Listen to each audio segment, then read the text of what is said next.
வணக்கம், உங்கள் ஸ்னேகாமூர்த்தி. இன்றைக்கி நம்ம சேனலில் நீங்கள் என்ன வீடியோ பார்க்க போகிறீங்கன்னு பார்த்தீங்கன்னா, இன்றைக்கி வந்து சிவராத்திரி. ஸோ அதனால் இன்றைக்கி வந்து நம்ம கோயிலுக்கு சிவனை பார்க்க போக போகிறோம். ஸோ அந்த விழாக்கு தான் நீங்கள் பார்க்க போகிறீங்க. நம்ம சேனல் புதுசாக யாராவது பார்த்தீங்கன்னா சப்ஸ்கிரைப் பண்ணிக்கோங்க, பக்கத்தில் ஒரு பெல் ஐக்கனை கிளிக் பண்ணிக்கோங்க. வாங்க வீடியோக்குள்ளே போகலாம். பல்லு தான் தெரியுது, இருட்டில் தெரியல மாதிரி இப்படி திரும்ப தெரியும். அப்படியா?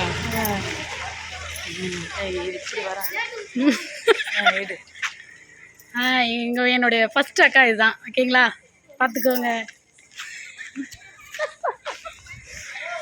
இதுக்கு ரோட்டில் நாங்கள் விட்டு தனியாக ஆரம்பிச்சிட்டாயா?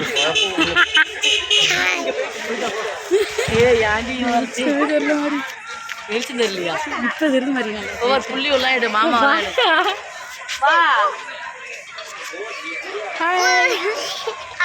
எங்க இருக்கீங்களா?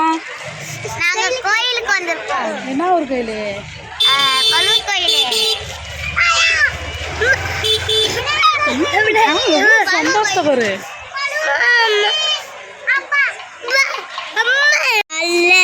சிவன் கோயிலா மாதிரி. சிவன் கோயிலா? பால் அடி பால் வேணுமா? பிபியா? சாமி கும்பிட்டு வரும்போது வாங்கிட்டு வருமா சாமி? சிவன் கோயில் வந்தாச்சு. இல்லை மாதிரி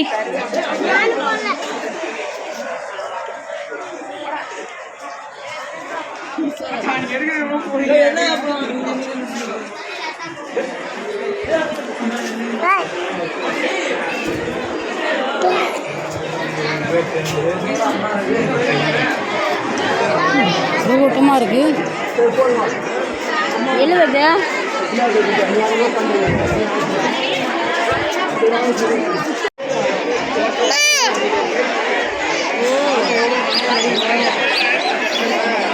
பாப்பா அங்கேயே துணூறு எடுத்து பூச்சிட்டு வரா. அவ ஆசை பண்ற சாமி.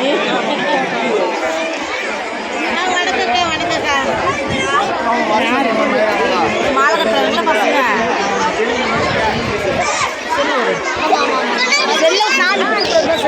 சின்ன குட்டி உள்ள போ. போங்க போங்க.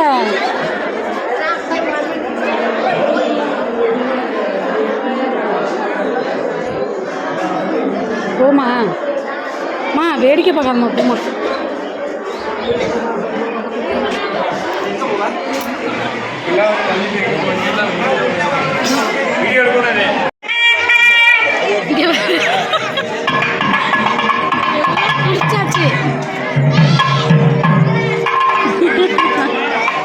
குளிச்சாச்சு எல்லாம்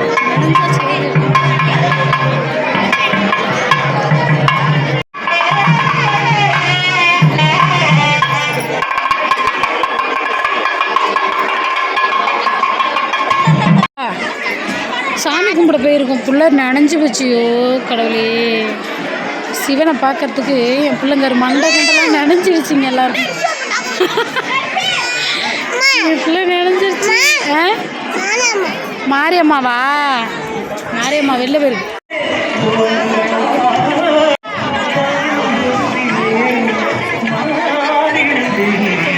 சாமி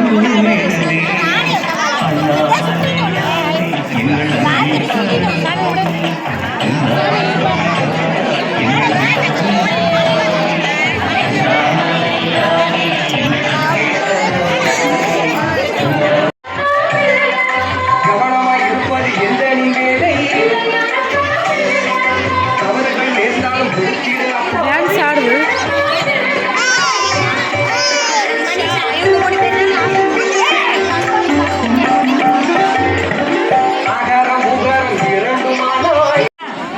என்ன நீ என்ன இருக்கிறது?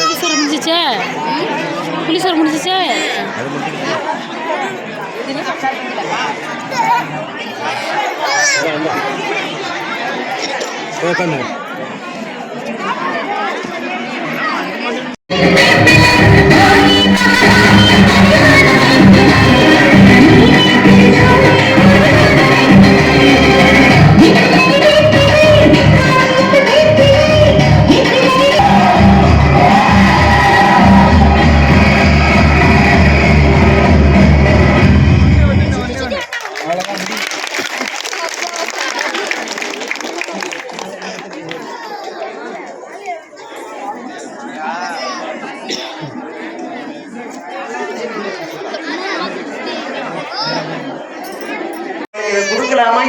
கொடுக்க வேண்டாமா, அள்ளி கொடுத்துருவாரா, யோசிக்க மாட்டாரா அவர். மற்ற 2 பேரை விட்டுருங்க, அவெல்லாம் யோசிப்பா. ஆனா சுவாமி யோசிக்க மாட்டாரா. நான் நிறைய பேர்கிட்ட சொல்றதெல்லாம் உங்களுக்கு பரிகாரம்னு, ஏன் அங்க போறேன் இங்க போறேன், எங்கேயுமே போகாதுங்க, சுவாமியை பிடிச்சிங்க. இந்த நவகிரகங்கள் எல்லாமே சுவாமிகிட்ட தான் இருக்கா, சிவபெருமான்கிட்ட தான் இருக்கா. நவகிரகங்கள் 9 பேர் எங்க கண்ட்ரோல், யாரு கண்ட்ரோலிங் போகிற, சுவாமி தான். சுவாமியை பிடிச்சிக்கணும். நம்ம சில விஷயங்கள் நமக்கு தெரிய மாட்டேங்கிறது. அதனாலதான் ஞானசம்பந்த சுவாமி சொல்லும்போது சொல்லுவான், காதலாகி, அவர் சொல்லும் பொழுது காதலாகி கசிந்து கண்ணீர் மல்கின்னு சொல்லுவார். காதலாகி கசிந்து இறைவன் மீது இருக்கக்கூடிய ஒரு பாசமா கண்ணீர் மல்கி ஓதுவார் தம்மை நன்னெறி மீட்பது வேதம் நான்கினும் மெய்ப்பொருளாவது நாதன் நாமம் நமச்சிவாய சாமி ஓடி வருவார். ஞானசம்பந்தர் அப்படித்தானே அழுதார், அம்மை வந்து பாடம் கொடுத்தார். கரெக்டா இல்லையா? சீர்காழியில ஞானசம்பந்த சுவாமி குழந்தை, அப்பாவை காணுமே, அப்பா ஆட்சின்னு போறாரு அந்த குளத்துல. அப்பா வந்து அதில் மூழ்கி குளிச்சுன்னு இருக்கார். அப்பாவை காணுமேன்னு அந்த குழந்தை அற ஆரம்பிச்சிருது. அழுத உடனே அம்பாள் ஓடி வந்து குழந்தைக்கு ஞானப்பாடம் கொடுக்குறார். அதனால கோவிலில் அந்த குழந்தை தூக்கின்னு வருவா. சில பேர் அழுதுன்னு வெளியில தூக்கின்னு போவா. நான் சொல்லுவேன், நீங்க தூக்கின்னு போகாதீங்க வெளியில. நிறைய விஷயங்கள் நம்ம தெரிஞ்சுக்கணுங்கிறதுக்காக சொல்றேன். கோவிலில் குழந்தை உள்ள அழுதுன்னு இருக்கும், உடனே நம்ம நான் வெளியில தூக்கணும் இல்லை, உள்ள அந்த குழந்தை அழுதுன்னு இருக்கும். அதனால ஒன்றும் இல்லையே. இப்போ குழந்தை அழும்போது சுவாமி பார்ப்பாரு, அம்பாள் பார்ப்பாங்க, ஆசீர்வாதம் பண்ணுவோம் அந்த குழந்தைக்கு. அதனால தான் அவருக்கு வந்து அந்த ஞானப்பாடை கொடுத்தால் ஞானசம்பந்த சுவாமி. அதே மாதிரி அப்பர் அழுதார் 80 வயசுல கைலாயத்துக்கு போகும்போது. வருத்தப்படுறார், என்னால் நடந்து போக முடியல, 80 வயசாகிடுது, என்னால் போக முடியலையே. அதன் பிறகுதான் சுவாமி அங்கேருந்து அவர் காட்சி கொடுத்து ஆட்சின்னு போறாரு மேலே கைலாயத்துக்கு. அப்பர் சுவாமிகள் அப்படிப்பட்ட சுவாமிகள், ரொம்ப இலக்கிய மனம். சுவாமிக்கு பிடிச்சுட்டே இருக்கணும், அவருடைய பாதத்தில் விழுந்தணும். பெருமானே நீயே சரணாகதி, எனக்கு யாரும் கிடையாது, நீ தான் பார்க்கணும். சில பேர் கஷ்டம் வந்தா சுவாமியை வைவா, நான் எவ்வளவோ செய்யறேன், சுவாமி எனக்கு கஷ்டத்தை கொடுக்குறாரு. அப்படி வையக்கூடாது. சுவாமியை போய் நீ என்ன கஷ்டம் கொடுத்தாலும் சரி, உன்னை தவிர எங்கேயுமே நான் வேற தெய்வம் இல்லை, நான் உன்னைதான் பிடிச்சுருவேன். சரணாகதி பாதத்துல யாரு இருந்தாலும் சுவாமி பார்ப்பாரா, என் பாதத்திலே விழுந்து கிடைக்கிறான், இவனை நான் என்ன செய்ய முடியும். உடனே கை தூக்கி விடுவாரா. அவருடைய கை வந்து நம்ம கண்ணில் இருந்து ஜலம் வந்தேன்னா அதை துடைச்சி விடுவார் சுவாமி. எப்படிப்பட்ட சுவாமி. அதுவும் நம்ம ஆலயத்தில் இருக்கக்கூடிய சுவாமி காசி விசாலாட்சி அம்பாள் சமேத காசி விஸ்வநாத சுவாமி. புண்ணியம் க்ஷேத்திரம். எங்க சிவாலயம் போனாலும் சரி, நல்லா கவனிச்சு பாருங்க. நீங்க எந்த சிவாலயத்துக்கு போனாலும் பிரகாரத்துல இந்த காசி விஸ்வநாத சுவாமியும் காசி விசாலாட்சி அம்பாளையும் பிரதிஷ்டை பண்ணிருப்பாங்க. நல்லா பாருங்க, இவா இல்லாத இடம் கிடையாது. அப்படிப்பட்ட சுவாமி. நாம இன்னைக்கு இந்த அளவுக்கு இவ்வளவு பேர் பாருங்களேன், நான் எதிர்பார்க்கல. ஏன்னா நிறைய பேர் சொல்லியிருந்தா இல்லை பாலாலி ஆறுது, ஏன்னா ஃபங்க்ஷன்லாம் கூட எதுவுமே நான் அரேஞ்ச்மெண்ட்ஸ் எல்லாம் பண்ணலை, வேண்டாம் இவ்வளவு மக்கள் வரமாட்டா, ஏன்னா பாலாலி ஆயிடுது, ஸோ எப்படி வரப்போறா என்ன வேண்டாம் அப்படின்னு. இப்போதான் திடீர்னு உடனே திரும்ப அன்னதானத்துக்கு ஃபோன் பண்ணினா கொஞ்சம் எக்ஸஸாக போடுங்க. மக்கள் எல்லாம் நல்ல நிறைவாக மன நிறைவோடு அவள் வந்து சாப்பிட்டு போட்டோம், மன நிறைவாக வந்து அவள் செல்லட்டுங்கிற பெரிய ஆசை. சுவாமி அப்படி கொடுப்பாரு. இல்லை யாரு வந்தாலும் சரி, யாராவது ஊழியம் பண்ணாருன்னா சுவாமி பணத்தை கொடுத்துருவார், பசிக்கிறதுனா சாப்பாடு கொடுப்பாரு. அப்படிப்பட்ட சுவாமி. அதனால பெரிய பாக்கியம். நாம வந்து இந்த சிவாலயத்திற்கு வந்திருந்து இந்த சிவராத்திரி விழா மேலும் மேலும் அடுத்த வருஷம் பார்த்தீங்கன்னா கும்பாபிஷேகம் ஆகிடும். இன்னும் சிறப்பாக பண்ணுவோம். அன்னதானத்தில் இன்னும் சிறப்பாக நிறைய பேர் அதில் பங்கெடுத்துட்டு, நான் தான் சொல்லுவேன், இது சில பேர் சொல்லுவேன் எனக்கு கஷ்டமா இருக்கு சுவாமி, நான் எப்படி கொடுக்கறது. ஒண்ணுமே வேண்டாம், நீங்க நம்ம கஷ்டப்படுறதே சுவாமிக்கு தெரியும். அந்த கஷ்டங்களையும் கொடுப்பாரா அப்படின்னு பார்க்கறது தானே. கஷ்டத்தை கொடுக்கும்போது நிறைய பேர் என்ன சொல்லுவா, எனக்கு கஷ்டமா இருக்கு, எனக்கு எப்போ வரும்போது நான் தரேன் அப்படின்லாம் சொல்லுவா சில பேர். அது மாதிரிலாம் சொல்லக்கூடாது. நான் 500 ரூபா இருக்கு, ஒரு 50 ரூபா கொடுப்பேன் சுவாமி, அன்னதானத்துக்கு வச்சுக்கோங்க சுவாமி, பரவாயில்ல. நிறைய சோதனைகள்லாம் சுவாமி கொடுப்பாரு. கொடுத்துட்டு இவா வந்து அதை செய்யறாளான்னு பார்க்கக்கூடியது. நிறைய நம்ம அந்த நாயன்மார்களே பார்க்கலாமே. 63 நாயன்மார்கள்ல ஒவ்வொரு தோலையும் எடுத்திருந்தாலே நமக்கு தெரியும். குங்கிலே கலைய நாயனார் அப்படின்னு ஒரு நாயனார். ஏன்னா அடுத்த காலம் 12:30 மணிக்கு தான். குங்குளி கலைய நாயனார்னு ஒரு நாயனார் இருக்கார். அவர் என்ன பண்ணுவாருன்னா, சுவாமிக்கு குங்குளியம் போடுறதுதான் டெய்லி அவருடைய பணி. சுவாமிக்கெல்லாம் என்ன பண்ணுவாருன்னா குங்குளியம் போட்டுட்டே போவார். ரொம்ப விசேஷம்.